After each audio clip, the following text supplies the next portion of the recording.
Hello everyone.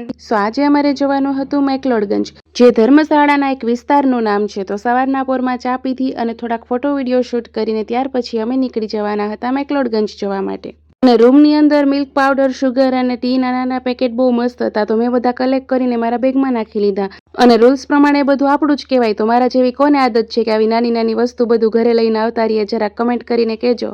અને ત્યારબાદ અમે પહોંચી ગયા મેકલોડગંજ. અહીંયા બૌદ્ધ ધર્મનું મોટું મંદિર આવેલું છે અને આ પ્લેસને આપણે નાનું તિબેટ પણ કહી શકીએ, કેમ કે અહીંયા મોટા ભાગે પબ્લિક છે એ તિબેટિયન પબ્લિક હતી. અને અહીંયા 14મા દલાઈ લામા, કે જે તિબેટિયન બૌદ્ધ ધર્મના જે મોટા વડા કહેવાય, એ પણ અહીંયા મેકલોડગંજમાં રહે છે.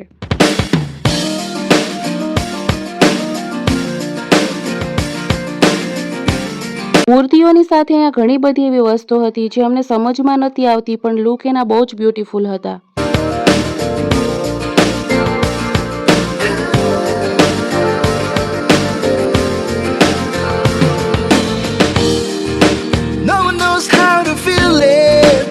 આ એકદમ પીસફુલ પ્લેસ હતી અને અહીંયા ઘણા બધા પ્રેયર વેલ રાખેલા હતા.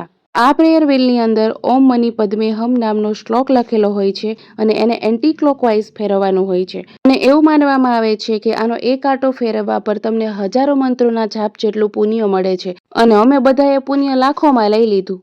અને અહીંયા અમે તિબેટમાં ફરતા હોય ને એવી જ અમને ફિલિંગ આવતી હતી, કેમ કે અહીંયાનું કન્સ્ટ્રક્શન્સ પ્લસ લોકોની ડ્રેસિંગ સેન્સ પણ પ્યોર બુદ્ધિસ્ટ હતી.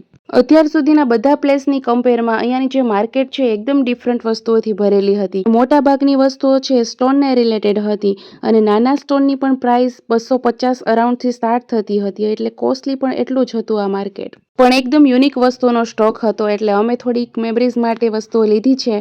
અને એટલામાં અમને હિમાચલની અંદર રાજસ્થાની વાઇબ જોવા મળી ગયું. અને ત્યારબાદ અમે પહોંચી ગયા બોયઝની ફેવરિટ પ્લેસ એટલે કે ક્રિકેટ સ્ટેડિયમ પર.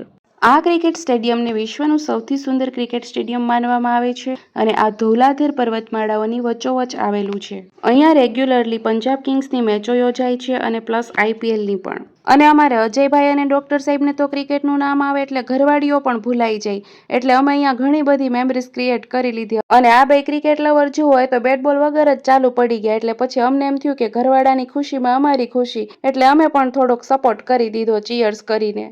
और इस बार तो छक्के के लिए तैयार है. ये गेंद गई है एक बार फिर दर्शक दीर्घा में. ત્યારબાદ અમે પણ ઘણી બધી રીલો બનાવીને ફોટો વિડીયો શૂટ કરી લીધું.